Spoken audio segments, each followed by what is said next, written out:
வணக்கம் மக்களே. இப்போ நீங்கள் பார்த்துட்டு இருக்க கோவில் ரொம்பவே வித்தியாசமான கோவில். ஆக்சுவலாக பாம்போட தோல் இருக்கு இல்லையா, அது உரிச்சு போடுற தோல், அதை வச்சு வழிபடக்கூடிய நாகராஜா திருக்கோவில். இது எங்கே இருக்குன்னா நாகர்கோவில் அப்படிங்கிற ஊரில் இருக்குது. தென்கோடி முனையில் அமைஞ்சிருக்கிற ஒரு ஊர் தான் நாகர்கோவில். அதுக்கப்புறம் கன்னியாகுமரிக்கு அப்புறம் கடல் சூழ்ந்த பகுதி தான் தமிழ்நாடுன்னு உங்களுக்கு தெரியும். இப்போ நீங்கள் பார்க்குற இந்த வாயில் தான் நாகராஜர் உள்ளே போய் கும்பிடக்கூடிய, மூலவர் சன்னதி கும்பிடக்கூடிய ஒரு வாயில். ஆக்சுவலாக உள்ளே போய் படம் எடுக்கக்கூடாது, அதனால் என்னால் முடிஞ்ச வரைக்கும் உங்களுக்கு கோவிலை பற்றி சுற்றி காமிச்சிருப்பேன். இந்த கோவிலில் இருக்கக்கூடிய தெப்பக்குளத்தில் இருக்க மீன்கள் ரொம்ப பெரிய பெரிய மீன்களாக இருக்குது. கேட்டதுக்கு அவங்க பல வருடங்களாக இங்கே இருக்கிற மீன்கள், ஸோ அதனால் அவ்வளோ பெருசாக வளர்ந்துருக்கு அப்படிங்கிற மாதிரி சொன்னாங்க. இந்த கோயிலை பற்றின சிறப்பை சொல்லணுன்னா, மூலவராக கருதப்படுற அந்த நாகராஜருக்கு இருக்கக்கூடிய அந்த புற்று மண்ணை தான் அவங்க பிரசாதமாக கொடுக்குறாங்க. இந்த புற்று மண்ணை வாங்கி யூஸ் பண்ணுறவங்களுக்கு தோல் வியாதிகள் நீங்கப்படும் அப்படிங்கிறது இங்கே இருக்கிற ஒரு வழக்கமாக கருதப்படுது. இந்த அரச மரத்துக்கு கீழேயும், இப்போ நீங்கள் பார்த்த அந்த அரச மரத்துக்கு கீழேயும் அவ்வளோ நாகர் சிலைகள் இருக்குது.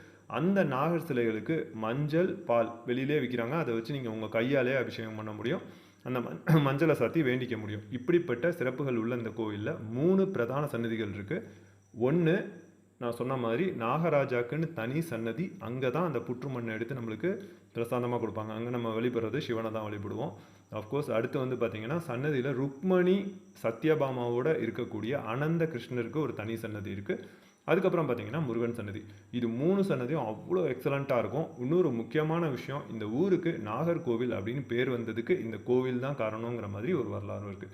இந்த கோயில் வந்து பார்த்திங்கன்னா ரொம்பவே பழமையான கோயில். 17ஆம் நூற்றாண்டில் உண்டான கோயில் அப்படிங்கிற மாதிரிலாம் கருதப்படுது.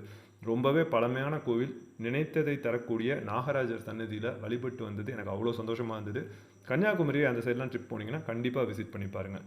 தேங்க்யூ ஃபார் வாட்சிங்.